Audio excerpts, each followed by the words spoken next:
Hi guys, and welcome back to our channel. My name is Janine. Nali! So for today's vlog ay papanoorin natin ang naging full performance ng ating Mr. Global 2024. Yes! Dom Curila. Yes, and without any further ado, Without any further kuda, let's watch this. Pogi! No? Diba? Talagang give na give siya, no? Uso din kasi sa Thailand talaga yung mga ganyang kandidata na biglang gumigiling sa gitna. Oo. And he's charming, di ba? At saka stand out talaga siya with the rest of the candidates. Kasi na kaya niyang makipagsabayan. Ganon. So, after nung introduction ay nagkaroon sila ng, I think it was the formal, tuxedo, formal wear. Grabe, face card talaga dyan ang labanan. Kasi 'di ba, imagine halos pare-pareho kayo ng suot. So kailangan mo pakak talaga yung mukha. Wow. Powerful. Yes. I have chosen to be an actor because being an actor is more than just entertainment.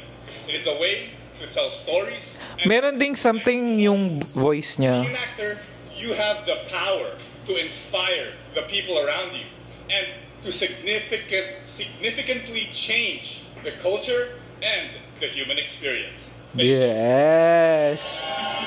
Ano din talaga siya, matalino. At saka, yung the way he talks, yung lalim yung ng boses niya, it's very respectable, talagang papakinggan very mo. Very manly, ganyan. Sa US naman kasi siya nag-college, di ba? So, hindi mo, kumbaga, yung kanyang portfolio is hindi rin basta-basta. Di ba? And tawag dito, siya yung, kunwari, malalim boses pero very clear siyang mag-speak. Hindi katulad ni meron tayong isang kandidata na malalim. Huwag mo mention kung sino. Ikukumpara mo pa talaga. Kandidata din naman natin yun.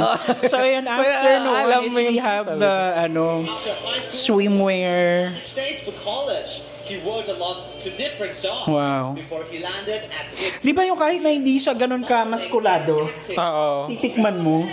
No? Oo. Yung kahit hindi ka ganun ka-define, pero may build pa rin talaga siya eh. Very masculine, manly pa rin siya tignan. He's so cute talaga. Ayan. So, ito pala yung formal wear talaga. Di ba na yung mini-mention ko na pare-pera silang yung itsura. Tuxedo. Oo. Pero meron siya mga extra movements, extra pa-cuteness na, di ba? Ang ganda kasi talaga ng smile niya. So, no doubt, nakapasok din talaga siya sa top 20. At siya yung pinakauling tinawag.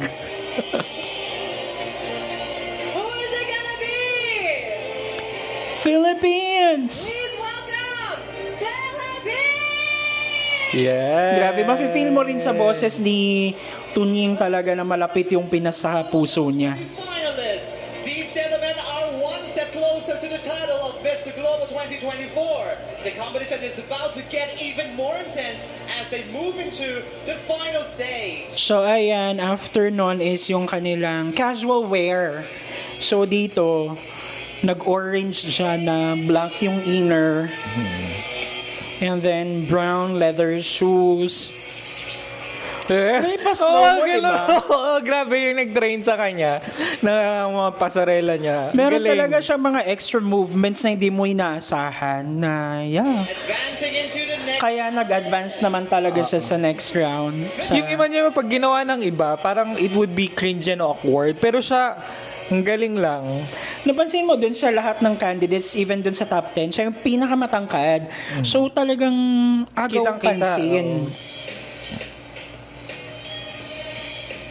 So ito yung top 10 question ata regarding parang paano nila ipopromote yung culture nila from local to global. I want to exercise globally is bayanihan, which means one with your country, one with your community, and in simple terms, love your neighbor. Because if you start loving your neighbor, we imagine the world peace that we can achieve, the conflicts and wars that we can prevent, So we apply this culturally all around the globe. We can really make a difference. But it starts with us. It starts with you. Thank you.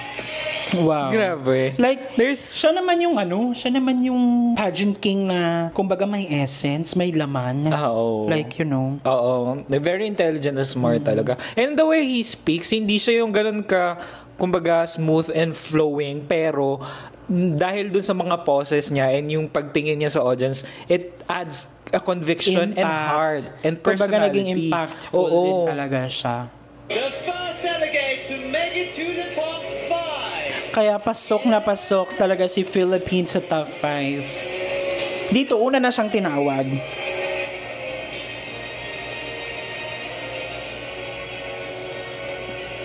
So, after nung announcement, meron silang top 5 question. Ayan na. Your answer will determine who will move on the next. Ito ang kulit nito kasi meron silang 5 babae na merong briefcase tapos mamimili yung candidates doon ng question. Deal or no deal? Yes. Number 1. Mamimili sila ng number. Philippines. Your question is, can men be feminists?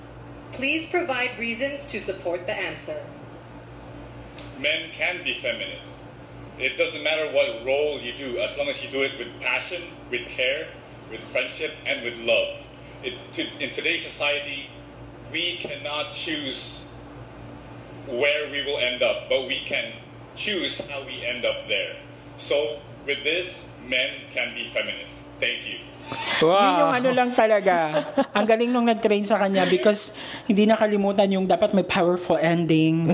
Yung mga ganon. So, Sika very, very structured nung kumbaga speech niya, yung sagot niya. Kaya the judges ate it. Like, you know. And nabusog sila. So, ayun. Pasok talaga siya sa top 3. Spain, Philippines, Nigeria. Congratulations. Wow. Want to compete for the ultimate title of Mr. Global 2024. Here is your question. Ang hirap pa. 3 questions ang As we celebrate the 10th anniversary of Mr. Global, we aim to elevate our platform. If you win tonight, what would be your mission as a global ambassador in advocating for social causes? I would advocate for quality education, because if we have good quality education, we can solve a lot of our problems, like poverty, crime rate, and climate change. But not only quality education, we also need accessibility to get good quality education. Thank you. Wow. Straightforward. Alam niya yung advocacy niya, yung kung ano yung gusto niya i-promote and everything. Kaya, siya naman talaga yung dineclare na winner. Very charismatic and diplomatic way of delivering yung sagot niya. With the hand gestures pa. The moment we've been waiting for. Philippines! So, ayun, congratulations to Dom. This is the first crown of the Philippines sa Mr. Global na ginanap na naman sa Thailand. So, makikita mo talaga na Philippines is close to din talaga, Thai people, diba?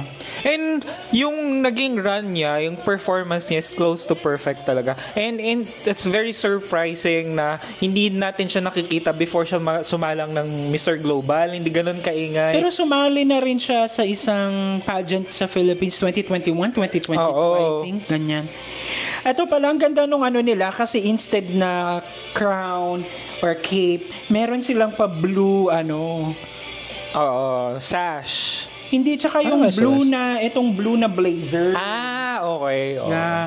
And then meron din silang pa, di ba, instead din ng crown, meron silang pa relos galing sa Muawad.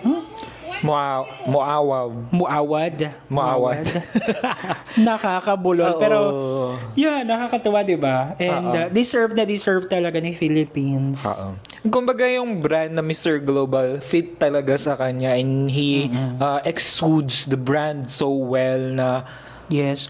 Kudos to Empire Mercator Talent Agency. Like, yung mga pinapadala nila is quality, nakaka-runner-up or winner. So, Ang galing lang. grabe, nag-ano sila ngayon, nag-level up. So, we're so excited for the coming, pageants contest na sasalihan ng ating mga kings and queens. And, sobrang nakakatuwa lang, di ba? Lately kasi yung mga kings, yung mga nakaka-runner up. Kumbaga napapansin na sila, and nakakatuwa din dito is that yung feature ni Dom is very Pinoy. Diba? Hindi siya yung mukhang half ganyan. Very Pinoy. Skin color na lang. Yes. Diba? Yan ang tunay na Pinoy. Like, pinag-iisipan bago ka mag-comment and all that. Pag-iisipan mo muna. Use your intelligence, your intellect, if it helps, or it will just start the smoke, the fire, and everything. So, and ito sana it's maging parang basis comparison sa mga future na isasalang na dapat everyone is prepared dun sa kung anong competition, kung anong platform yung pagsasalangan nila. Talagang dapat may baon ka, like may mga extra level of confidence, may extra movements ka na. Hindi na level dun sa parang dapat may prototype. Hindi na yung uso yung ganun.